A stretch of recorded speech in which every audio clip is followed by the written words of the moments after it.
Hello friends, എൻ്റെ channel തുടങ്ങിയിട്ട് ഇത് മൂന്നാമത്തെ റിവ്യൂ ആട്ടോ. കഴിഞ്ഞ തവണത്തെ പോലെ ഫിലിം റിവ്യൂ അല്ല, ഇപ്രാവശ്യം ഞാനിന്ന് കണ്ട ഒരു വെബ് സീരീസിന്റെ റിവ്യൂ ആയിട്ടാണ് വന്നേക്കുന്നത്.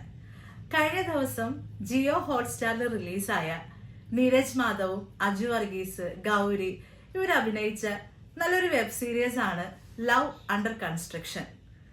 ശരിക്കും പേര് പോലെ തന്നെ തന്റെ സ്നേഹത്തിന്റെയും സ്വപ്നത്തിന്റെയും ഇടയിൽ കടന്ന് വട്ടം ചുറ്റുന്ന ഒരു യുവാവിന്റെ കഥയാണ് ലവ് അണ്ടർ കൺസ്ട്രക്ഷൻ.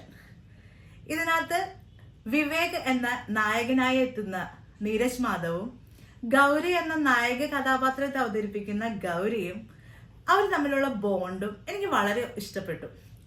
റൊമാൻസ് ആണെങ്കിലും സങ്കടമാണെങ്കിലും സന്തോഷമാണെങ്കിലും അവർ എക്സ്പ്രസ് ചെയ്തിരിക്കുന്ന രീതി ഭയങ്കര റിലേറ്റബിൾ ആയിട്ട് തോന്നി.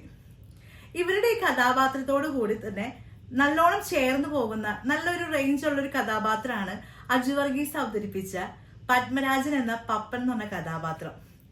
ശരിക്കും നമ്മുടെ ഓരോരുത്തരുടെ ലൈഫില് പപ്പനെ പോലെ ഒരു ഫ്രണ്ടോ ഒരു ബ്രദറോ ഉണ്ടെങ്കിൽ നമ്മുടെ ലൈഫ് ബ്ലെസ്ഡ് ആണെന്ന് വേണമെങ്കിൽ പറയാം. ശരിക്കും ഇതിന്റെ ക്ലൈമാക്സിനെ പറ്റി പറയുകയാണെങ്കിൽ തുടക്കത്തില് നായകന്റെയും നായികയുടെയും കഥ പറഞ്ഞു തുടങ്ങുന്ന ഈ സീരീസ് ക്ലൈമാക്സിലോട്ട് അടുക്കുമ്പോൾ വലിയൊരു ട്വിസ്റ്റ് ആണ് നമുക്ക് സമ്മാനിക്കുന്നത്. പക്ഷെ എന്നിരുന്നാലും അവസാനം നമുക്കൊരു പ്രതീക്ഷയുടെ ഒരു നേർത്ത തിരുനാളം തന്നിട്ടാണ് ഇത് അവസാനിപ്പിക്കുന്നത്.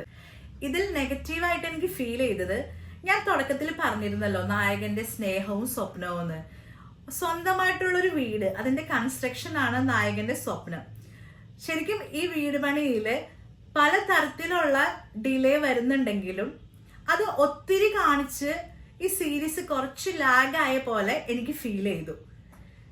ശരിക്കും പറഞ്ഞിട്ടുണ്ടെങ്കിൽ ഒറ്റ എപ്പിസോഡ് കണ്ട് നിർത്തണം എന്നാണ് ഞാനിത് വിചാരിച്ചിരുന്നത്.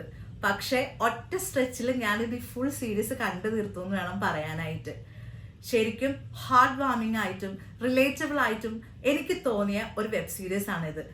നിങ്ങളും കാണണം.